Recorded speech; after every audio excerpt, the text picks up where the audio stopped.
السلام علیکم ورحمۃ اللہ وبرکاتہ۔ کیا حال ہے آپ کا؟ الحمدللہ نحمده ونصلی علی رسولہ الکریم، اما بعد فاعوذ باللہ من الشیطان الرجیم، بسم اللہ الرحمن الرحیم، رب اشرح لی صدری ویسر لی امری واحلل عقدۃ من لسانی یفقہوا قولی۔ قرآن مجید میں آتا ہے وَرَبُّكَ يَخْلُقُ مَا يَشَاءُ وَيَخْتَارُ، اور آپ کا رب جو چاہتا ہے پیدا کرتا ہے اور جسے چاہتا ہے اختیار کر لیتا ہے، چن لیتا ہے۔ مخلوق بھی اسی کی ہے اور پھر چننا بھی اسی کا ہے، اور یہ چناؤ صرف انسانوں میں نہیں بلکہ دیگر چیزوں میں بھی ہے۔ اللہ سبحانہ وتعالیٰ نے زمان، مکان، اشخاص اور اشیاء ان سب میں درجہ بندی رکھی ہے اور بعض کو بعض پر فضیلت دی ہے۔ مثلا مکان کے اعتبار سے ہم دیکھیں تو مکہ اور مدینہ کو باقی شہروں پر فضیلت حاصل ہے۔ زمان کے اعتبار سے دیکھیں تو رمضان کی باقی مہینوں پر فضیلت ہے، رمضان کے آخری عشرے کی باقی راتوں پر فضیلت ہے، عشرے اواخر میں سے بھی لیلۃ القدر کی زیادہ فضیلت ہے۔ اسی طرح دنوں کے اعتبار سے، وہ تو راتوں کی فضیلت ہے، تو دن کے اعتبار سے ذوالحجہ کے پہلے 10 دنوں کی باقی تمام سال کے دنوں پر فضیلت ہے۔ تو کل سے انشاءاللہ جو ذوالحجہ شروع ہو رہا ہے، اس لیے کل کی بات کر رہی ہوں کہ الحمدللہ مکہ میں آج پہلی ذوالحجہ تھی، تو ہم ایک دن پیچھے ہوتے ہیں، تو کل انشاءاللہ یہاں بھی فرسٹ ذوالحجہ ہوگی۔ تو فرسٹ ذوالحجہ سے لے کر 10 ذوالحجہ تک بہت ہی اہم دن آ رہے ہیں، اور ان میں جو بھی نیک عمل انسان کرتا ہے اس کا اجر ثواب باقی دنوں کی نسبت زیادہ ملتا ہے۔ صحیح بخاری کی ایک حدیث ہے، ابن عباس رضی اللہ عنہما سے روایت ہے کہ نبی صلی اللہ علیہ وسلم نے فرمایا، جو عمل ان 10 دنوں میں کیا جائے اس کے مقابلے میں دوسرے دنوں کا کوئی عمل افضل نہیں۔ جو عمل ان 10 دنوں میں کیا جائے اس کے مقابلے میں دوسرے دنوں کا کوئی عمل افضل نہیں۔ لوگوں نے عرض کیا، کیا جہاد بھی اس کے برابر نہیں؟ آپ نے فرمایا، جہاد بھی ان کے برابر نہیں، سوائے اس شخص کے جس نے اپنی جان اور اپنے مال کو خطرے میں ڈالا اور کوئی چیز واپس لے کر نہ لوٹا۔ یعنی آج کے دور میں مثلا جہاز لے کر گیا تو جہاز بھی گیا اور خود بھی گیا، کچھ بھی واپس نہیں آیا۔ اور اس زمانے میں لوگ گھوڑے پہ سوار ہو کے جنگ کیا کرتے تھے، اور ان کے پاس اسلحہ محدود سا ہوتا تھا، تیر و تفنگ اور اس طرح کی چیزیں ہوتی تھی، تو وہ گھوڑا بھی اللہ کی راہ میں گیا، خود بھی شہید ہو گیا اور اس کا اسلحہ بھی چلا گیا، کچھ بھی واپس نہیں آیا۔ تو ایسا شخص جس نے اللہ کی خاطر جان اور مال سب لٹا دیا، اس کا اجر بہرحال سب سے افضل ہے، لیکن ادروائز کوئی اور عمل ایسا نہیں۔ یعنی سب سے بلند صورت کیا ہے کہ ایسے مجاہد کا عمل کہ جو واپس نہ آئے، نہ وہ آئے اور نہ اس کا مال آئے۔ تو اس سے کیا پتہ چلتا ہے کہ یہ دن بڑی ہی اہمیت کے حامل ہیں، بہت فضیلت والے دن ہیں، اور ان میں ہمیں عام دنوں کی نسبت زیادہ سے زیادہ نیک اعمال کرنے چاہیے۔ ویسے تو مومن کو ساری زندگی کرنے چاہیے، لیکن ان خاص دنوں کا کچھ خاص اہتمام کرنا چاہیے، جیسے ہم رمضان میں کرتے ہیں، خاص اہتمام کرتے ہیں۔ تو یہ دن کیا ہے؟ عمل کے دن ہیں، محنت کے دن ہیں، مشقت اٹھانے کے دن ہیں، نیک اعمال کی طرف سبقت کرنے کے دن ہیں، دوڑ کر کرنے کے دن ہیں۔ اس بارے میں ہم دیکھتے ہیں کہ سلف صالحین جو تھے وہ ان ایام میں جو نیک اعمال کرتے تھے ان میں کافی مشقت بھی کیا کرتے تھے۔ جیسے سعید بن جبیر کے بارے میں آتا ہے کہ سعید بن جبیر ذی الحجہ کے 10 دن داخل ہونے کے بعد عبادت میں بہت زیادہ کوشش کرتے، جس کی وہ قدرت نہیں رکھتے تھے، یعنی اپنی ہمت سے بڑھ کے کرتے تھے۔ آپ سوچ سکتے ہیں کوئی ایسے کام کہ جن کی آپ اس وقت ہمت نہیں پا رہے لیکن کرنے ہیں۔ مثلا سبحان اللہ، سبھی کو مئی کے اینڈ اور جون کے آغاز کے روزے بڑے مشکل لگ رہے ہیں نا، پیاس لگتی ہے، پسینہ آتا ہے اور بے چینی ہو جاتی ہے، اور راتیں چھوٹی ہیں، نیند نہیں پوری ہوتی، لیکن کیا کرنا ہے؟ صرف ڈر کے چھوڑ نہیں دینا۔ آپ سب نے کم از کم پہلا روزہ یعنی کل کا روزہ ضرور رکھنے کی کوشش کرنی، پوری نیت بھی کرے اور رکھے۔ اب ہاسٹل انتظامیہ مجھ سے ناراض نہ ہو کیونکہ شاید ان کی پریپریشن نہ ہو، وہ اس لیے کہ ہو سکتا ہے جب آپ 9 ذوالحجہ کا روزہ رکھیں اور آپ کو اتنا مزہ آئے تو آپ نے ہائے میں نے تو سارا عشرہ گنوا دیا، پہلے سے میں نے کیوں نہ کیا۔ تو پہلے کو رکھیں. اگر آپ دیکھیں کہ آپ کی طبیعت بہت زیادہ خراب ہو گئی ہے، آپ کو ایمرجنسی میں لے جانا پڑ گیا ہے، وہ بے ہوشی ہو گئی ہے، تو پھر آپ اس کے اگلے دن کا نہ رکھیں. لیکن اگر مینیجبل تھا، پیاس تو لگے گی، منہ سوکھے گا، دیکھو کوئی بات نہیں، برداشت کر لیں گے، تھوڑا اپنے آپ کو سمجھا لیں گے. اور آپ کو پتا ہے ہمارا جسم ہماری سوچ کے مطابق کام کرتا ہے. اگر ہم کہیں ہائے گرمی، ہائے گرمی، گرمی گرمی پکارنے لگے تو کیا ہوگا؟ گرمی تو ہے، لگے گی زیادہ.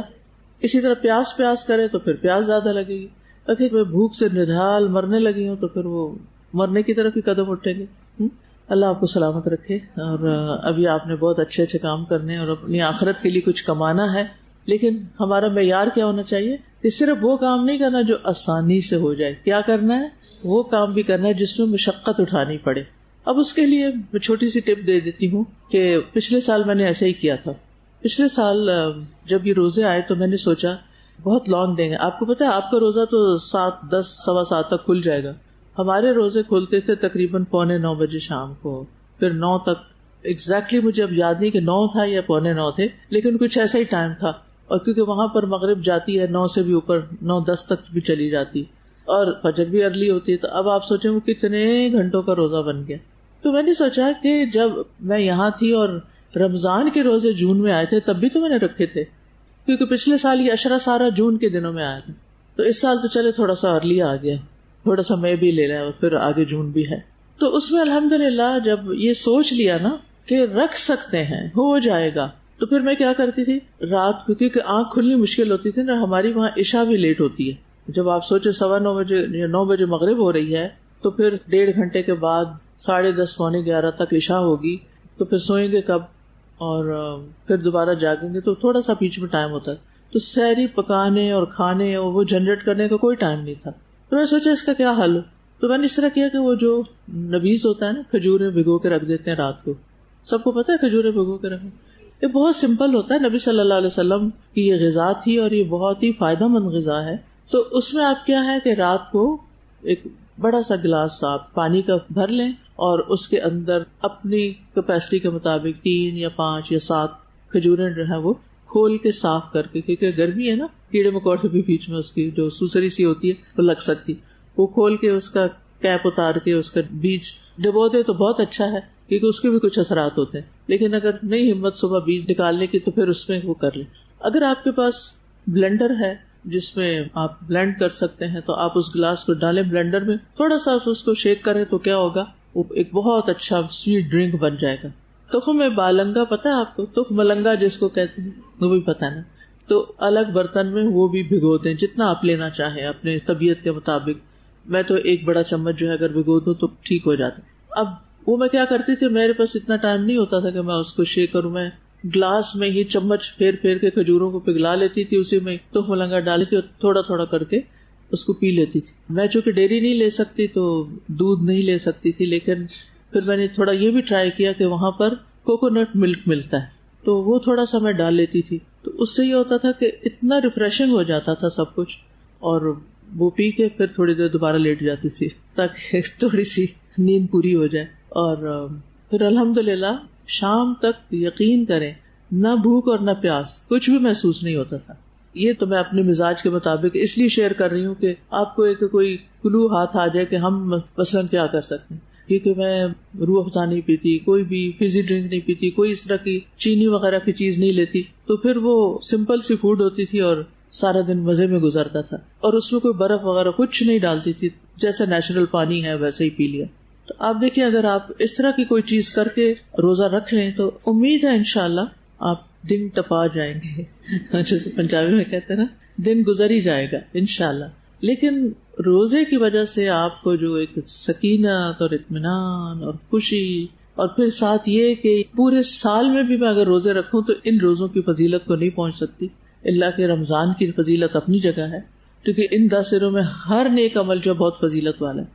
لہٰذا کوشش کر لیجیے، اور جن لوگوں کو اللہ نے رخصت دی ہے وہ نیت رکھیں اور افسوس کریں کہ ہمیں ابھی موقع نہیں مل رہا، تو جس دن پاک صاف ہوں اس دن آپ روزہ رکھ لیں، لیکن کچھ نہ کچھ حصہ اس میں ضرور نیکی کا. پھر اسی طرح یہ ہے کہ چونکہ پھر صبح جلدی آپ اٹھ گئے، تہجد ہو سکتا ہے پڑھ سکیں، تہجد پڑھ لیں، یا پھر یہ ہے کہ آپ قرآن کی تلاوت عام روٹین سے تھوڑی سی زیادہ کر لیں. ٹھیک، ختم ہو جو کچھ لوگ پورا ختم کرتے ہیں، انہوں نے ایک تقسیم بنائی ہوئی ہے 10 دنوں کی اور اس میں پورا قرآن مکمل کر لیتے ہیں. لیکن اگر وہ نہ ہو سکے تو جتنا روز پڑھتے ہیں اس سے کچھ اضافہ کریں. مجھے بعض اوقات حیرت ہوتی ہے کہ ہاسٹل میں 5 دن تو خوب صبح تلاوت ہوتی ہے، سنڈے کے دن پتہ نہیں کہاں ہوتی ہے، پتہ نہیں کرتے بھی ہے کہ نہیں، اور گھر جا کے بھی تلاوت کرتے ہیں کہ نہیں صبح. تو قرآن کس لیے پڑھنا چاہیے صبح کے وقت؟ اس لیے کہ اتنا قرآن الفجر کانا مشہودہ، فرشتوں کی حاضری کا وقت ہوتا ہے، فجر کے وقت وہ حاضر ہوتے ہیں. اول تو فجر کی نماز لمبی ہونی چاہیے، لیکن اگر نہیں تو پھر کم از کم قرآن کی تلاوت تو زیادہ ہونی چاہیے. تو اس میں بھی آپ کوشش کریں کہ آپ کی تلاوت سنڈے کو بھی ہو، ٹھیک ہے، چھٹی والے دن بھی ہو. قرآن پڑھ لے پھر سو جائیں. اگر آپ نے آرام کرنا ہے کچھ زیادہ تو قرآن پڑھے بغیر نہ سوئیں، یہ اچھی بات نہیں. ورنہ کیا ہوگا کہ آپ کا مائنڈ یوں رجسٹر کر لے گا کہ جس دن چھٹی ہو نا اس دن قرآن نہیں پڑھتے. تو یہ تو کوئی بات نہیں، یہ تو سال کے ہر دن ہی پڑھنا ہوتا ہے. اس کے ساتھ تو ہمارا تعلق ایسا ہونا چاہیے، صرف کسی کورس کا حصہ ہونے کی وجہ سے نہیں، یا کسی کے کہنے پہ نہیں، ماں باپ کے کہنے پہ یا کسی اور کے کہنے پہ نہیں. خود اللہ سبحانہ تعالیٰ نے ان 10 دنوں کی قسم بھی کھائی ہے. سورۃ الفجر کے شروع میں آتا ہے بسم اللہ الرحمن الرحیم والفجر ولیال عشر. قسم ہے فجر کی اور 10 راتوں کی. مفسرین کی ایک جماعت جن میں ابن عباس اور دیگر مفسرین شامل ہیں، ان کے نزدیک والفجر ولیال عشر سے مراد ذوالحجہ کا پہلا عشرہ ہے، اور لیال چونکہ رات کو کہتے ہیں تو اس لیے بعض نے کہا اس سے مراد رمضان کی آخری راتیں. لیکن یہ یاد رکھیے کہ عربی زبان میں لیل کا لفظ رات اور دن دونوں کے لیے استعمال ہوتا ہے. تو اس لیے جن مفسرین ہیں، جیسے ابن عباس بہت بڑے مفسر ہیں، انہوں نے یہ کہا کہ اس سے مراد ذوالحجہ کے پہلے 10 دن ہے، تو اس میں کوئی غلطی کی بات نہیں، وسعت ہے. رمضان کی 10 راتیں زیادہ افضل ہیں اور ذوالحجہ کی 10 دن زیادہ افضل ہیں.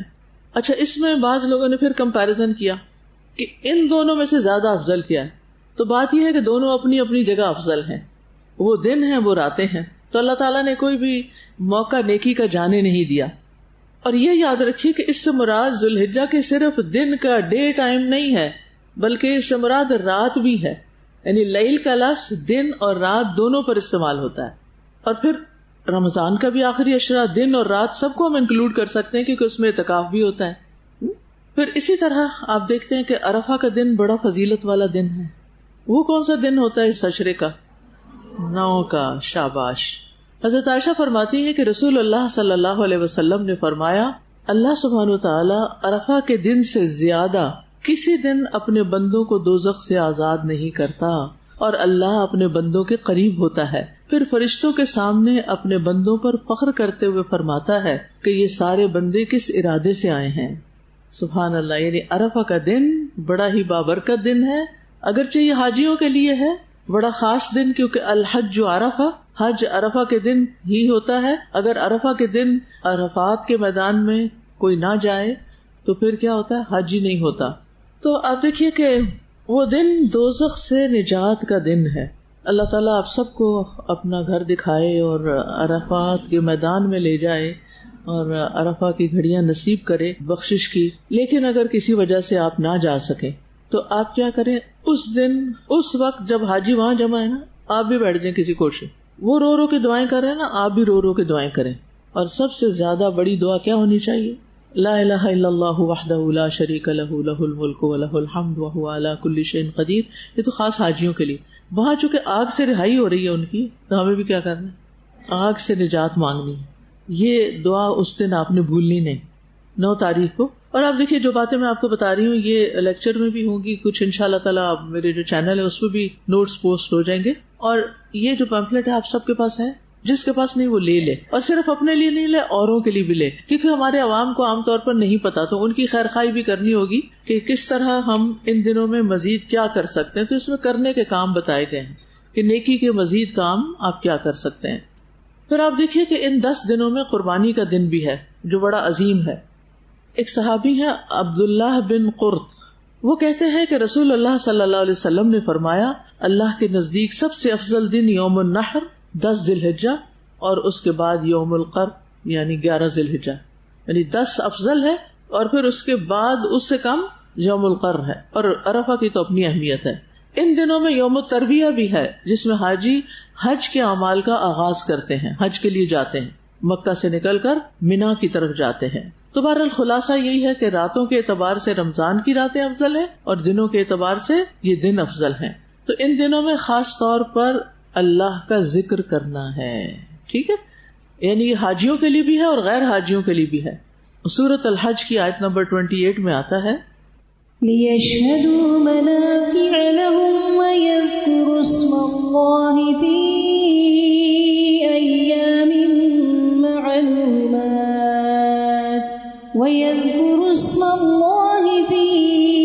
أَيَّامٍ مَّعْلُومَاتٍ عَلَى مَا رَزَقَهُم مِّن بَهِيمَةِ الْأَنْعَامِ فَكُلُوا مِنْهَا وَأَطْعِمُوا الْبَائِسَ الْفَقِيرَ. ان دنوں میں چونکہ قربانی کی جاتی ہے تو قربانی کے جانوروں پر بھی اللہ کا نام لینا ہے، لیکن اس کے علاوہ بھی وَيَذْكُرُ اسْمَ اللَّهِ فِي أَيَّامٍ مَّعْلُومَاتٍ، معلوم دنوں میں اللہ کا ذکر کریں. اور ابن عباس کہتے ہیں کہ ایام معلومات سے مراد ذو الحجہ کے پہلے 10 دن ہیں، کیونکہ قربانی تو سارے عشرہ نہیں کی جاتی اور ذکر تو اس سارے عشرہ بھی کیا جا سکتا ہے، کیونکہ ذکر سب سے آسان عمل ہے. نبی صلی اللہ علیہ وسلم نے بھی اس کی تعلیم ہمیں دی ہے. آپ نے فرمایا، مسند احمد کی روایت ہے، کوئی دن اللہ کے ہاں ان 10 دنوں سے زیادہ عظمت والا نہیں ہے، اور نہ ہی کسی دن کا عمل اللہ تعالیٰ کو ان 10 دنوں کے عمل سے زیادہ محبوب. بس تم ان 10 دنوں میں کثرت سے تحلیل لا الہ الا اللہ، تکبیر اللہ اکبر، تحمید الحمدللہ کہو. تو نبی صلی اللہ علیہ وسلم نے ان دنوں کا ذکر بھی ہمیں سکھا دیا. آپ اس کو یوں بھی پڑھ سکتے ہیں، اللہ اکبر لا الہ الا اللہ واللہ اکبر اللہ اکبر وللہ الحمد. اس کو تکبیرات بھی کہتے ہیں. تو اس میں آپ دیکھیے کہ یہ آپ کے پاس پیجز ہیں نا، تو اس میں تکبیرات بھی لکھی ہوئی ہیں اور ماشاءاللہ آپ نے اس میں بھی پڑھی ہیں تسبیحات اور تکبیرات. یہ بھی آپ دیکھ رہے ہیں کارڈ، اس میں انگلش میں بھی ہے یہ، اور اس کے اوپر بھی تکبیرات لکھی ہوئی جو میں نے ابھی آپ کو پڑھ کے سنائی ہے. اللہ اکبر لا الہ الا اللہ واللہ اکبر وللہ الحمد. تو آپ یہ بھی کر سکتے ہیں کہ اس کو کہیں پر اس طرح دیوار کے ساتھ لگا دیں کہ آتے جاتے آپ کو یاد رہے، فریج پہ کسی میگنیٹ کے ساتھ لگا سکتے ہیں. اب ان دنوں میں جو تکبیر ہوتی ہے وہ 2 طرح کی ہوتی ہے، ایک تکبیر مطلق ہوتی ہے، ایک تکبیر مقید ہوتی ہے. تکبیر مطلق طلاق سے جیسے آزاد، یعنی مطلق کا مطلب ہے وہ تکبیر جس میں کوئی قید نہیں، جب مرضی کہی جائے، کوئی وقت معین نہیں، جتنی زیادہ کہیں اتنا ہی اچھا ہے. تو ان دنوں کا ذکر کیا ہوگا؟ اللہ اکبر لا الہ الا اللہ واللہ اکبر وللہ الحمد. کیونکہ نبی صلی اللہ علیہ وسلم نے 3 چیزیں فرمائی، تحلیل، تکبیر اور تحمید. تو یہ تینوں چیزیں اس تکبیر میں آ جاتی ہیں. تکبیر مطلق شروع کرنے کا وقت کون سا ہے؟ تکبیر مطلق اس وقت سے شروع ہو جائے گی جب چاند نظر آنے کا اعلان کیا جائے گا. یعنی آج رات سے ہی آپ کے ذکر میں اضافہ ہو جائے گا. کس چیز کا؟ تکبیرات کا. آپ جس جگہ بھی ہوں، کھڑے ہوں، بیٹھے ہوں، کچن میں ہوں، کمرے میں ہوں، لیٹے ہوں، تکبیر کہہ سکتے ہیں. اپنے گھر میں ہوں، بازار میں ہوں، لان میں ہوں، کرسی پہ بیٹھے ہوں، بیڈ پہ لیٹے ہوں، شاپنگ کر رہے ہوں، کیا کریں گے؟ تکبیرات پڑھتے رہیں گے. صحابہ کرام جو تھے وہ بازاروں میں اونچی آواز سے بھی تکبیر کہا کرتے تھے. وہ کیوں؟ تاکہ سب کو یاد دہانی کرائیں کہ اللہ اکبر، اللہ سب سے بڑا ہے. یہ بات سب کو پتا چل جائے. کیا ہمیں پتا ہے کہ اللہ سب سے بڑا ہے؟ پھر اوروں سے کیوں ڈرتے ہیں؟ اگر اللہ سب سے بڑا ہے، یہ مان لیا، ہمارا یقین ہے، تو پھر دوسروں کا ڈر کیوں ہے؟ ہمیں نہیں ہونا چاہیے نا. کیونکہ اللہ کے سوا ساری چیزیں کیا ہیں؟ آپ کی طرح کی مخلوق ہے. آپ بھی اللہ کی مخلوق ہے، وہ بھی مخلوق ہے. ٹھیک ہے، کوئی مخلوق طاقتور ہوتی ہے، عقل مند ہوتی ہے، اور کوئی نہیں ہوتی، لیکن ہے سب مخلوق ہونے کے ناطے سب برابر ہیں. تو میرا سوال یہ ہے، کیا ایک مخلوق کو دوسری مخلوق کے روب میں آ جانا چاہیے، بڑائی بیان کرنی چاہیے، اور ان کے آگے سجدہ کرنا چاہیے، اور ان کے نام کی تسبیح پڑھنی چاہیے، یا ان سے اپنا نفع نقصان وابستہ کر لینا چاہیے؟ نہیں. پتھر، پہاڑ، درخت، یہ سارے کیا ہیں؟ مخلوق.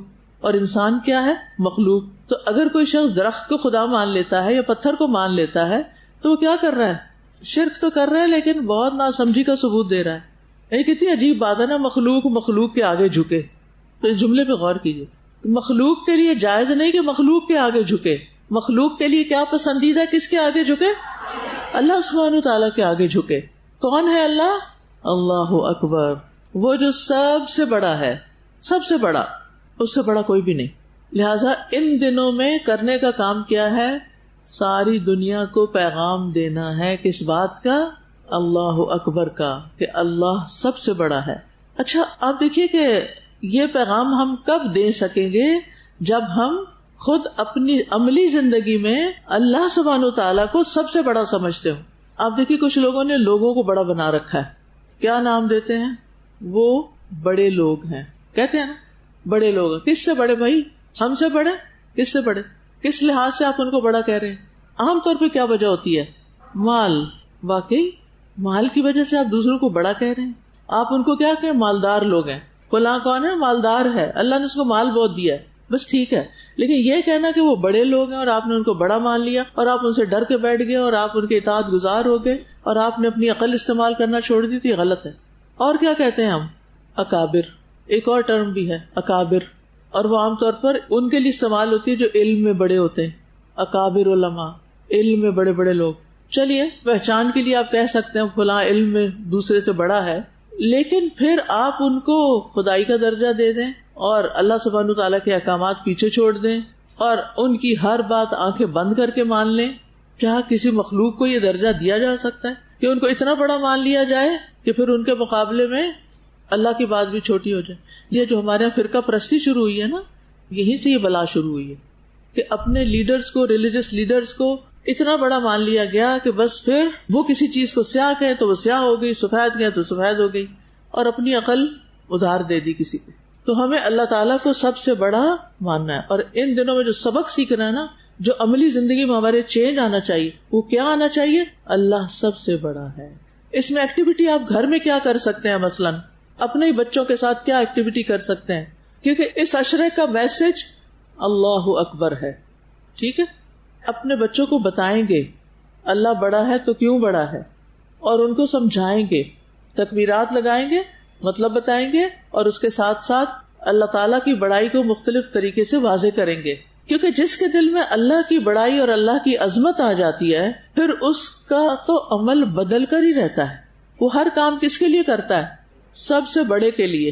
لیکن اگر آپ نے انسانوں کو بڑا بنایا ہوا ہے نا، تو پھر آپ ان کی خوشنودی کے لیے کام کریں گے، اللہ کی بڑائی تو پیچھے رہ جائے گی. جو اللہ کو بڑا جانتا ہے پھر وہ اللہ کو سب سے بڑا مانتا ہے، اور جو اللہ کو بڑا مانتا ہے پھر وہ اللہ کے حکم کو بھی بڑا مانتا ہے، وہ اللہ کی رضا کو بھی بڑا مانتا ہے، وہ اللہ کو پھر ہر چیز سے زیادہ آگے رکھتا ہے، اوپر رکھتا ہے، ترجیح دیتا ہے. تو پھر کیا ہے؟ آپ نے خود بھی تکبیرات پڑھنی ہے، گھر والوں کو کہنا آپ بھی پڑھیں. تو یہ پوری زمین پر اللہ کی بڑائی بیان کرنے کے دن ہیں. دوسری ہوتی ہے تکبیر مقید. مقید کس سے ہے؟ قید سے. یعنی وہ تکبیر جو فرض نمازوں کے بعد کہی جاتی ہے، یعنی وہ ان ٹائمنگز کے ساتھ قید ہے. اب اس کا وقت کیا ہے اور یہ تکبیر ہی کیوں، اللہ اکبر کیوں کہا جاتا ہے؟ ابن حجر کہتے ہیں ان 10 دنوں میں سارے اچھے اعمال اکٹھے ہو جاتے ہیں. ان دنوں میں بیت اللہ کا حج ہوتا ہے، اور نماز اور روزہ اور زکوٰۃ بھی کچھ لوگ دیتے ہیں. جیسے میری ڈیو ہوتی ہے، اتفاقاً ہی میری زکوٰۃ ذوالحجہ میں ڈیو ہوتی، اس کے پہلے عشرے میں. تو زکوٰۃ کی ادائیگی بھی اگر ڈیو ہے آپ کی، اور صدقات خیرات تو خیر ہوں گے ہی. تو سارے نیک اعمال سال میں انہی دنوں میں جمع ہو سکتے ہیں. رمضان میں حج نہیں ہوتا، ٹھیک ہے نا، لیکن ان دنوں میں آپ حج بھی کر سکتے ہیں. آپ عرفہ کے دن روزہ نہیں رکھتے، لیکن اس سے پہلے دنوں میں آپ روزہ بھی رکھ سکتے ہیں، نمازیں بھی پڑھتے ہیں، اور بیت اللہ شریف میں جا کے پڑھتے ہیں جہاں 1,00,000 گنا زیادہ نماز کا ثواب ملتا ہے. اچھا یہ سوال پیدا ہوتا ہے کہ کیا یہ تکبیرات صرف مردوں کے لیے ہیں کہ وہ تکبیر پڑھیں پھر مسجد جائیں تو تکبیر پڑھ کے آ جائیں امام صاحب کے ساتھ، یا پھر عورتیں بھی یہ تکبیرات پڑھ سکتی ہیں؟ آپ کا کیا خیال ہے؟ عورتیں بھی پڑھ سکتی ہیں، ٹھیک ہے، چاہے مرد ہوں چاہے عورتیں ہوں، سب کو نمازوں کے بعد تکبیرات کہنی چاہیے. صحابہ اور تابعین ان ایام میں کثرت سے تکبیرات پڑھا کرتے تھے. ابن عمر، ابو ہریرہ ان 10 دنوں میں بازار کی طرف نکل جاتے اور دونوں تکبیرات پڑھتے. لوگ ان کی تکبیر سن کر تکبیر کہتے، اور محمد بن علی نفل نمازوں کے بعد بھی تکبیر کہتے، نفل پڑھنے کے بعد بھی تکبیر کہتے، یعنی صرف فرض نماز کے بعد نہیں، نوافل پڑھ کر بھی. جیسے آپ نے اشراق کے نفل پڑھے اور مصلی لپیٹ رہے ہیں، سمیٹ رہے ہیں، تو کیا کریں؟ اٹھتے اٹھتے تکبیرات پڑھنا شروع کر دیں. اللہ کرے کہ یاد رہے ہم سب کو. اگر نہیں تو کوئی ریمائنڈر تو لگانا پڑے گا نا. اگر اور کچھ نہیں ہے, لمبی چوڑی چیزیں نہیں بھی لگا سکتے, تو صرف اللہ اکبر ہی لکھ کے کہیں لگا دیں. آپ اسکول کے بچوں کو بھی ایکٹیویٹی دے سکتے ہیں کہ وہ ایسے پوسٹر بنا کے اپنے گھر میں بھی لگائیں, نیبرز کو دیں, ان کو بھی بتائیں کہ جو بنے ہوئے کارڈز ہیں, کیونکہ ان دنوں میں صدقہ خیرات کی بھی بڑی فضیلت ہے. تو جو مال آپ اللہ کے دین کے علم کو پھیلانے کے لیے خرچ کرتے ہیں بہترین صدقہ ہے, اور وہ صدقہ جاریہ ہوتا ہے. مثلا آپ کسی کو کھانا کھلاتے ہیں, ضرور کھلائیں, اس میں کوئی حرج نہیں, کوئی ثواب کا کام ہے. لیکن وہ کھانا کھائے گا, اس کی بھوک ختم ہوگی, کھانا ختم ہو جائے گا, تھوڑی بہت طاقت آئے گی, اس سے کچھ نماز وغیرہ پڑھے گا, کچھ دن اور وہ طاقت رہے گی, پھر کیا ہوگا, اس کے بعد وہ ختم ہو جائے گا.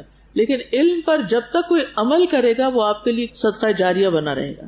اب آپ دیکھیے, اس پر ہمارے کچھ اسٹوڈینٹس نے یہ کیا کہ گاڑی ہائر کی یا رکشا ہائر کیا, اور اس پر لاؤڈ اسپیکر ہوتا ہے نا وہ بڑا سا, وہ لگوایا اوپر, اور اندر سے تکبیرات پلے کر دی, اور وہ رکشا چل رہا ہے اور چل رہا ہے, اور گاڑی چل رہی ہے اور چل رہی ہے, پیچھے بھی اس کے تکبیرات لگا دی, اور وہ سارے شہر میں گھوم رہا ہے. اس کو پیسے دے دیے 4 گھنٹے مثلا گھومنے کے, 4 گھنٹے تم لے کے تکبیرات پلے کرو اور گھومو گنجان سڑکوں پہ, کیونکہ گنجان سڑکوں پہ تیزی سے چلیں گے تو کسی کو کیا سمجھ آئے گی. یعنی جہاں لوگ چلتے پھرتے ہیں, دکان ہیں, تو وہاں پر ماشاءاللہ پچھلے سالوں کی بڑی اچھی اچھی خوبصورت تصویریں بھی آئی تھی ان گاڑیوں کی, ان رکشوں کی, ان جگہوں کی جہاں پر تکبیرات لگی ہوتی.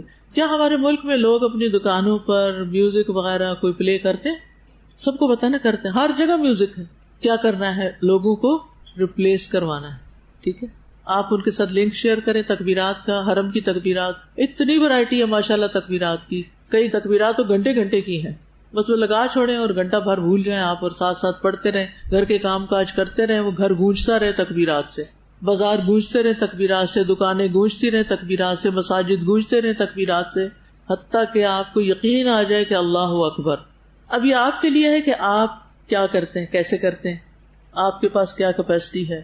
مطلب ایک رکشا ہائر کرنے میں تھوڑے پیسے لگتے ہیں نا, تو آپ کچھ فرینڈز مل کے کچھ کلاس بیس ایکٹیویٹی کر سکتے ہیں, فیملی کے ساتھ مل کے کر سکتے ہیں. وہ غریب کا روزگار بھی لگ جائے گا, یعنی آپ کے پیسے جو صدقہ جاریہ بن گئے ایک طرح سے, آپ پتہ کر سکتے ہیں. اور اچھا ہی ہوتا اگر ہم یہاں پر ایک سینٹرل ایکٹیویٹی کرتے, اس طرح کے لوگوں کو فیسیلیٹیٹ بھی کرتے. پوسٹر بنے ہوئے بڑے بڑے تکبیرات کے, وہ اگر اسٹال پہ رکھوا دیں تاکہ لوگ اپنے بازاروں میں کہیں کہیں, کچھ لوگ تو پینافلیکس لگوا دیتے ہیں ہاسپٹلز میں جہاں پبلک آتی ہے, تاکہ وہ پڑھتے رہیں, کیونکہ ہمارے عوام کو نہیں پتا کہ یہ دن تکبیرات کے دن ہے.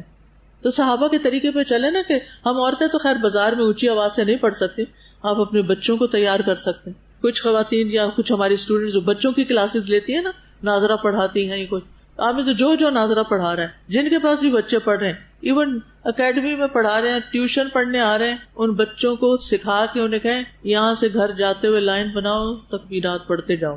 اس کے علاوہ بھی آئیڈیاز آپ سوچ سکتے ہیں کہ آپ کیسے یہ کام کریں گے. اسکول وینز میں آپ چلا سکتے ہیں. جی پیاری استاذہ, آپ نے ایک مرتبہ اپنے لیکچر میں فرمایا تھا کہ میرا بڑا دل کرتا ہے کہ جب ذو الحجہ کا مہینہ شروع ہو تو ہر دیوار پہ, ہر بل بورڈ پہ تکبیرات ہوں, اور کانوں میں ہر جگہ سے اس کی آواز آئے. تو استاذہ ہم نے الحمدللہ اپنے ریجن میں یہ ایکٹیویٹی شروع کروائی, اور رکشوں پہ چنگ چیز جو ہے صرف پشاور میں نہیں, جتنے آس پاس کے ریموٹ ایریاز ہیں, گاؤں ہیں, ان پہ ہم نے بینرز لگوائے رکشوں کے پیچھے, اور ان کو سم کارڈز میں تکبیرات ڈاؤن لوڈ کر کے دی. پھر استاذہ ہم نے بڑے پیمانے پر ان تکبیرات کو ڈاؤن لوڈ کروا کے کارڈز میں بھی شاپنگ مالز میں, ہاسپٹلس میں, کلینکس میں, جہاں جہاں پر ہماری ڈاکٹرز اور جو ہے جو اسٹوڈنٹس ہیں جو پڑھ کے گئی ہوئی ہیں, تو ان کو کہا کہ آپ لوگ جتنی دیر آپ کے مریض باہر بیٹھے ہوتے ہیں ویٹنگ ایریاز میں لگائیں, ہاسپٹلس میں لگائیں, جو CNG اسٹیشنز ہیں وہاں پہ تکبیرات ہم نے دی. تو استاذہ الحمدللہ بہت بڑے پیمانے پر یہ ہر سال یہ کام ہوتا ہے الحمدللہ. جزاک اللہ خیر. کچھ لوگوں کے دل میں بھی اللہ کی بڑائی آ جائے نا, تب دیکھیں ان کی زندگیاں بدل جائیں گی. یہ ایک ٹرننگ پوائنٹ ہے. 2 طرح کے لوگ ہیں, کچھ ہیں جو اللہ کو بڑا سمجھتے ہیں, اور کچھ ہیں جو لوگوں کو بڑا سمجھتے ہیں, مال و دولت کو بڑا سمجھتے ہیں, اور بہت ساری چیزیں ان کے دل میں بڑی ہیں. تو آپ نے کیا کرنا ہے, ریپلیس کرنا ہے. اللہ کی بڑائی لانی ہے اور باقی چیزوں کی بڑائی نکالنی ہے. ایسا ہوا کہ ایک سال میں نے اپنے ہسبینڈ سے کہا کہ میرا نا دل کرتا ہے ہمارے گھر کے باہر کی ایک دیوار بڑی خالی سی ہے, تو ہم اس پہ نا تکبیرات کا پوسٹر لگائیں. تو وہ بہت پرٹیکولر ہے اپنے گھر کی دیواروں کے بارے میں, کہنے لگے ہرگز اجازت نہیں دوں گا. تو میں نے کہا اچھا پھر میں اپنے ٹی وی لاؤنج میں رکھ لوں ایک بینافلیکس کہ ہاں وہ رکھ لو. میں نے کیا کیا, ایک پینافلیکس ایک کونے میں نا بنتا تھا, وہ رکھ لیا. اب جو گھر میں آ رہے ہیں, سروینٹس انٹر ہو رہے ہیں, خود بھی انٹر ہو رہے ہیں تو پڑھ رہے ہیں. وہ سال ایسے گزر گیا. اگلا سال آیا, میں نے کہا گھر والوں نے تو پڑھ لی ہے, باہر والے تو رہ گئے, اگر آپ اجازت دے دیں تو. کہنے لگے ہاں لگا لو. اچھا اب کیا ہوا کہ میں نے بینرز بنوائے الحمدللہ. جیسے قرۃ العین نے کہا کراچی میں تو بہت ایکٹیویٹی ہوتی ہے, رکشوں پہ بھی لگواتے ہیں. اور یہ سب دیکھ کر ایک ہمارے صاحب ہیں, انہوں نے پورا ایک بل بورڈ وہ شہید ملت کی چرنگی پہ اسپانسر کیا تھا, اور وہ بل بورڈ کتنے سال تک وہ ہر سال اسپانسر کرتے رہے اور تکبیرات کا لگا رہا. میں نے وہ پینافلیکس لیا, کہنے لگے لیکن میں کچھ نہیں کروں گا, خود لگانا. میں نے اس ڈرائیور کو لیا, اس کے ساتھ لگایا. اب جتنی میری عقل تھی ویسا میں نے لگا دیا. گھر سے باہر آئے, کہہ رہے ذرا اچھا نہیں لگ رہا, میں خود ٹھیک کروں گا. میں نے کہا آپ کر لیں. وہ پورا وقت لگا رہا. اچھا اس سے کیا ہوا, جتنے لوگ گزر رہے ہیں نا سڑک سے وہ پڑھ رہے ہیں. مجھے تو نہیں پتا کتنے پڑھ رہے ہیں. ہمارا کونے والا گھر ہے, انہوں نے دیکھا, انہوں نے کہا یہ آپ نے کہاں سے لیا ہے. میں نے کہا آپ کو چاہیے میں لا دیتی ہوں. کتنے لوگوں نے اسے دیکھ کے لگایا. تو یہ بالکل خاموش تبلیغ ہے. بالکل ٹرینڈ سیٹرز بنے. کیا بنے؟ Trend setters. اگر ہم جیسے شاپ میں جاتے ہیں, مالز جاتے ہیں, اگر ان کو بھی اگر ہم کہیں نا تو وہ مان جاتے ہیں. ہم ڈرتے رہتے ہیں but they really agree and they like it as well. میں نے سوچا میں نے سینٹ ٹورس جانا ہے, یہ جو آپ کے ہاتھ میں جو پیمفلیٹ ہے یہ ساروں کو ڈسٹریبیوٹ کرنا ہے, ان کو یوٹیوب کا لنک دینا ہے, بلکہ چینلز میں بھی کافی ریکارڈنگز ہیں نا, وہ ان کو بتانی ہے and then they will play it انشاءاللہ. کیو کوڈ ہوتا ہے نا. جی انشاءاللہ. This is what I have decided right now. اچھا پھر آپ دیکھیے کہ خواتین جو ہیں جیسے حج وغیرہ پہ جاتی ہیں تو عورتوں کی جماعت الگ ہوتی ہے. تو اس سلسلے میں آتا ہے عمر رضی اللہ عنہ منا میں اپنے خیمے کے اندر تکبیر کہتے تو مسجد میں موجود لوگ اسے سنتے اور تکبیر کہتے, بازار والے سنتے تو وہ تکبیر کہتے, یہاں تک کہ سارا منا تکبیرات سے گونج اٹھتا. اس زمانے میں لاؤڈ اسپیکر تو نہیں تھے. حضرت عمر شروع کرتے اور لوگ پیچھے پیچھے جو جو سنتا جاتا شروع ہوتا جاتے اور اینڈ تک سب پڑھتے. ابن عمر ان کے بیٹے منا کے ان دنوں میں نمازوں کے بعد بستر پر, خیمے میں, راستے میں اور دن کے تمام ہی حصوں میں تکبیر کہتے. میمونہ رضی اللہ عنہا یوم النحر 10 ذی الحجہ میں تکبیر کہتی تھی, اور عورتیں ابان بن عثمان اور عمر بن عبدالعزیز کے پیچھے مسجد میں مردوں کے ساتھ تکبیر کہا کرتی تھی. یعنی وہ پیچھے بیٹھی ہوتی تھی, مرد آگے پڑھ رہے ہوتے, وہ بھی ساتھ شروع ہو جاتی تھی. کیونکہ تکبیرات بلند آواز سے پڑھنا زیادہ فائدہ مند ہے. عطا بن صائب کہتے ہیں کہ میں ابو عبد الرحمن اور ابن معقل کے ساتھ نکلا اور ابو عبد الرحمن اونچی آواز سے تکبیریں کہتے تھے. تو بہرحال تکبیرات تو کہنے ہیں, لیکن ساتھ یہ یاد رکھنا ہے کہ یہ نفع مند تجارت کے دن ہیں, یہ آپ کے بزنس کے دن ہیں, اللہ کے ساتھ تجارت کرنے کے دن ہیں, عظیم دن ہیں, خیر و بھلائی کے دن ہیں, آخرت کی تجارت کرنے کے دن ہیں. دنیا میں جو لوگ تجارت کرتے ہیں کیا وہ اپنا وقت ضائع کرتے ہیں, اپنی اپرچونٹیز, مواقع؟ نہیں, پہلے سے پریپیئر کر کے رکھتے ہیں. آپ دیکھیں ہمارے ملک میں جب عید آتی ہے تو عید سے پہلے ہی اس کی چیزیں تیار ہو جاتی ہیں اور دکانوں پہ لگ جاتی ہیں اور اشتہار بازی شروع ہو جاتی ہے. اسی طرح مختلف مواقع پر ایسا ہی ہوتا ہے. شادی کی کوئی تیاری وغیرہ کی جاتی ہے, کتنا عرصہ پہلے شروع کرتے ہیں, بعض لوگ سال پہلے کر رہے ہوتے ہیں. تو دنیا کے معاملے میں تو ہم پہلے سے تیاریاں کرتے ہیں, لیکن دین کے کام کرنے کے لیے ہماری کوئی تیاری نہیں ہوتی. تو یاد رکھیے یہ دن قیمتی ہیں, پتہ نہیں اگلے سال ملیں گے یا نہیں ملیں گے, لہٰذا ان دنوں میں جو کر سکتے ہیں کر لیں. لیکن اگر ہمارا ارادہ کمزور ہوا نا, نیت خراب ہوئی, تو پھر یہ دن باقی دنوں کی طرح ہی گزر جائیں گے. بس ٹارگٹ یہ رکھنا ہے کہ یہ دن باقی دنوں سے بہتر ہوں. وہ کیسے بہتر بنانے وہ آپ سب اپنے بارے میں سوچیں. جہاں اچھے کام کرنے ہیں وہاں کس چیز سے بچنا ہے, حرام کاموں سے, بیکار کاموں سے, وقت ضائع کرنے والے کاموں سے, کیونکہ ان بہترین دنوں میں خیر سے روکنے والے کام جو ہیں ان کو بھی روک دینا ہے. یعنی ہر وہ چیز جو آپ کی خیر میں رکاوٹ ڈالتی ہے اس کو کاٹ دیں, ختم کر دیں. تو بہرحال آپ نے ان دنوں کا استقبال کرنا ہے اور اس کے لیے اپنے ایمان کو قوی کرنا ہے, کیونکہ جس کا ایمان مضبوط ہوتا ہے نا اس کی اطاعت بھی مضبوط ہوتی, اور جس کا ایمان کمزور ہوتا ہے اس کی اطاعت بھی کمزور ہوتی ہے, اور یہ چیز پھر انسان کو نافرمانیوں کی طرف لے جاتی ہے, اور نافرمانیوں کی وجہ سے انسان اور کمزور ہو جاتا ہے. پھر یہ ہے کہ کون سی چیزیں رکاوٹ بنتی ہیں, ان میں سے ایک چیز گناہ رکاوٹ بنتے ہیں نیکیوں میں. یہ لوڈ کر لیجیے اپنے پاس, نیکیوں کے راستے میں گناہ رکاوٹ بن جاتے ہیں. گناہوں کو دھونے کے لیے کیا کرنا ہے تاکہ رکاوٹ ختم ہو جائے؟ استغفار. گناہ جو ہے نا وہ خیر کی رغبت کم کر دیتے ہیں، شوق ختم ہو جاتا ہے، نیکی کے کاموں سے وحشت آتی ہے. وہ کیسے کہ اگر کوئی آپ سے کہے چلو کلاس میں چلے تو آپ کا دل گھبرانے لگتا ہے. کلاس بیٹھنا پڑے گا، لکھنا پڑے گا، سننا پڑے گا. ماں کہتی ہے نا بچے کو تلاوت کر لو، قرآن پڑھ لو، تو اس کا دل گھبرا اٹھتا ہے. نماز کے لیے کہ تو گھبراہٹ ہو جاتی. یہ کس چیز کی علامت ہے؟ کہ ہمارے کچھ ایسے گناہ ہیں جنہوں نے ہمارے لیے نیکی کے کام مشکل کر رکھے. تو اللہ تعالیٰ معاف کرنے والا ہے. ان اللہ یغفر الذنوب جميعا، اللہ تعالیٰ سارے گناہ معاف کر دیتا ہے. لہٰذا خوب استغفار کرے تاکہ خیر کے کام کی وحشت، خوف نکل جائے اور آپ ان لوگوں میں شامل نہ ہوں جو فضیلت والے ایام کو پا کر بھی خیر سے محروم رہے. یہ نہیں ہونا چاہیے. جیسے رمضان کا مہینہ پا کر اگر کوئی اپنی بخشش نہ کروا سکے تو وہ کیا ہے؟ محروم ہے، اس پہ لعنت کی گئی ہے. ایک اور چیز یاد رکھیے کہ ان ایام میں اپنے فرائض کی حفاظت کرنی ہے. نماز کے ارکان، واجبات اور شروط کی حفاظت کرنی ہے. نمازوں کو اول وقت میں ادا کرنا ہے. سعید بن جبیر کے بارے میں آتا ہے کہ 40 سال تک ان کی تکبیر تحریمہ کبھی فوت نہ ہوئی. ساری نمازیں مسجد میں پڑھتے تھے اور ایک دن بھی لیٹ نہیں ہوئے. وہ جو اقامت ہوتی ہے نا اس میں حاضر ہو جاتے تھے اور امام جب تکبیر تحریمہ اللہ اکبر کہتا ہے تو وہ ساتھ ہی اللہ اکبر اس کے بعد کہہ دیتے تھے. کچھ لوگ تو آتا ہے پہلی رکعت میں، دوسری، تیسری. آج کوئی اللہ کا بندہ یہ کلیم کر سکتا؟ تو آپ دیکھیے کیسے کیسے لوگ گزرے ہماری امت میں نیکیوں کے لیے اتنی بھاگ دوڑ کرنے والے. سلف صالحین جو تھے جب وہ دیکھتے تھے کہ کوئی شخص تکبیر تحریمہ کو ضائع کر دیتا ہے تو اس کی طرف توجہ نہیں کرتے تھے، اس کو کوئی اہمیت نہیں دیتے تھے. نماز جو ہے وہ ارکان اسلام میں سب سے اہم رکن ہے توحید کے بعد. اب آپ دیکھیے کہ اگر آپ ٹارگیٹ سیٹ کر لینا کہ میں نے ان 10 دنوں میں کوئی نماز لیٹ نہیں کرنی، قضا نہیں کرنی، پھر کیا فائدہ ہوگا 10 دن پریکٹس کر کے؟ باقی دن بھی اچھے گزریں گے. یاد رکھیے نفلی اعمال ہم کریں گے لیکن کوئی بھی نفلی عمل یا نیکی کرنا فرائض سے بڑھ کر نہ ہو. تو فرائض تو آپ اگنور کر رہے ہیں.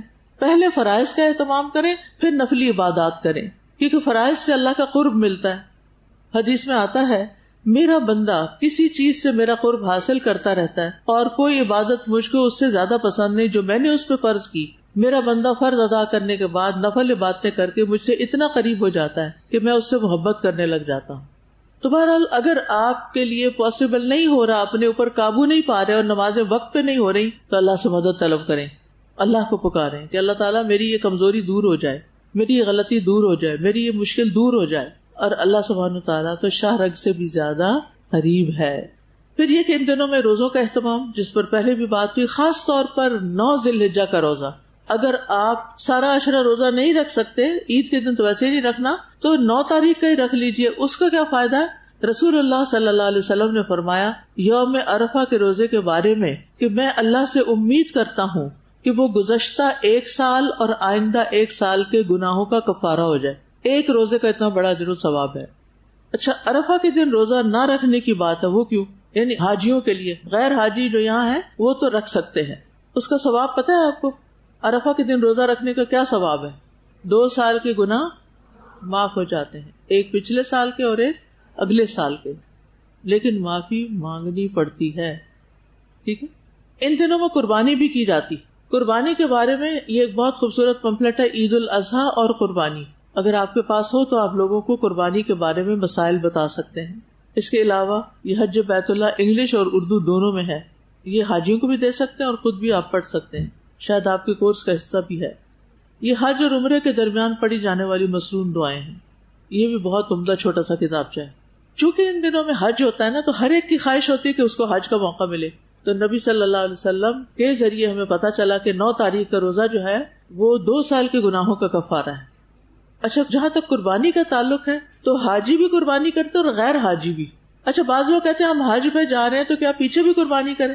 نہیں، حج والی قربانی کافی ہے. ہم نے دیکھا ہوگا کچھ لوگ حج پہ جاتے نہیں لیکن ان کا دل حاجیوں کے ساتھ معلق ہوتا ہے. تو یاد رکھیے اگر آپ کسی مجبوری کی وجہ سے حج پہ نہیں جا سکتے، مجبوری کوئی بھی ہو سکتی ہے، تو کم از کم کیا کر سکتے ہیں؟ تمنا، خواہش، تڑپ، ارادہ، دل وہیں چھوڑ دیں، مکہ میں گھومتا رہے. خیالات میں تو کوئی قید نہیں نا. وہ چاہے تو کسی کی تکلیف کو آپ اپنے اوپر مسلط کر لے، چاہے تو آپ حاجیوں کے ساتھ ساتھ رہیں. اور یاد رکھیے کہ عذر کی بنا پر اگر کوئی شخص عمل نہ کر سکے تو آپ کو عمل کے برابر ثواب بھی مل جاتا ہے.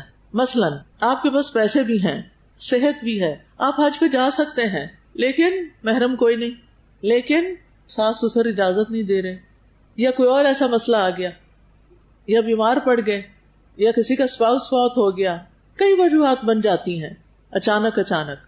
تو ایسی صورت میں پورا اجر ملے گا وہاں جائے بغیر بھی وہاں کے حج کا.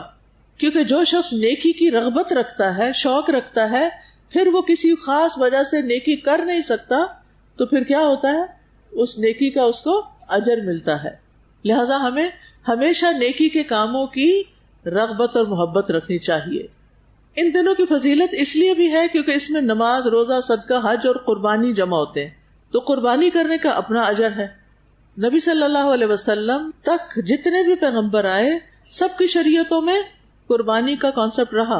لِكُلٍّ جَعَلْنَا مَنْسَكًا هُمْ نَاسِكُوهُ، ہم نے ہر امت کے لیے ایک طریقہ عبادت یعنی قربانی کا طریقہ مقرر کر رکھا ہے، یا ویسے طریقہ عبادت مقرر کر رکھا ہے اور وہ اس پر چلتے ہیں، اس کے مطابق اپنے سارے کام کرتے ہیں. اللہ سبحانہ تعالیٰ نے 10 ذی الحجہ کو نماز عید اور خطبہ سننے کے بعد سے لے کر ایام تشریق 13 ذی الحجہ غروب شمس سے پہلے تک کو قربانی، تشکر اور خوشی کا ذریعہ بنایا ہے.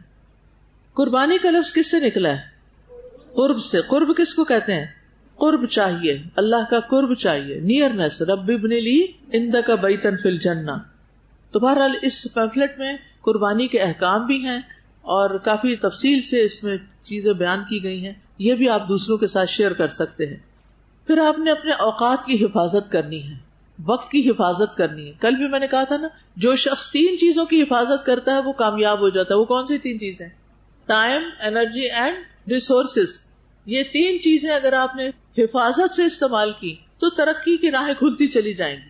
جو شخص غیر ضروری چیزوں میں وقت ضائع کرتا ہے وہ کبھی ترقی نہیں کر سکتا، چاہے اس کی نیت کتنی اچھی کیوں نہ ہو. تو بہرحال انسان جو ہے ہر روز ڈے ٹو ڈے زندگی بسر کرتا ہے. ہم کہتے ہیں نا 10 سال اور میں یہ کریں گے، 5 سال میں وہ، کسی کو نہیں پتا کہ وہ آگے ملیں گے کہ نہیں ملیں گے. تو ہم نے کیا کرنا ہے؟ ابن الیوم بن جانا ہے کہ مجھ پر آج کے دن کے کیا کیا کام لازم ہیں، ان کی پلاننگ کر لیں اور اپنے سے کروا لیں. نیند، لہو و لعب اور بیکار چیزوں میں وقت ضائع کرنے سے بچیں. اچھا، خوبصورت بات یہ کہ اللہ تعالیٰ نے ان دنوں کو عید کے دن پر ختم کیا.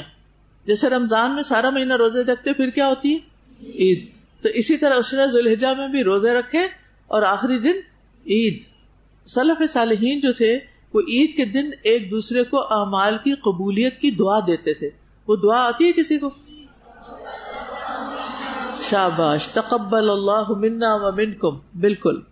تو یوم الفطر جو ہے وہ تاخراتوں کے بعد آتا ہے اور یوم الاضحیٰ بہترین ایام کے بعد آتا ہے. ٹھیک ہے. کیا نہیں کرنا ہوتا قربانی کرنے والے کو؟ بال اور ناخن نہیں کاٹنے ہوتے. کیا وہ لوگ جو گوشت کھائیں گے قربانی کا کسی سے مانگ کے یا لے کے، ان کے بارے میں کیا خیال ہے؟ وہ بھی بال نہیں کاٹیں یا کاٹ لیں؟ جی ہاں. پھر آپ دیکھیے کہ قربانی جو ہے نا اللہ کے قرب کا ذریعہ ہے، اللہ تعالیٰ کے قریب ہونے کا ذریعہ ہے. قربانی کے کتنے حصے کرتے ہیں آپ؟ 3 کرتے ہیں.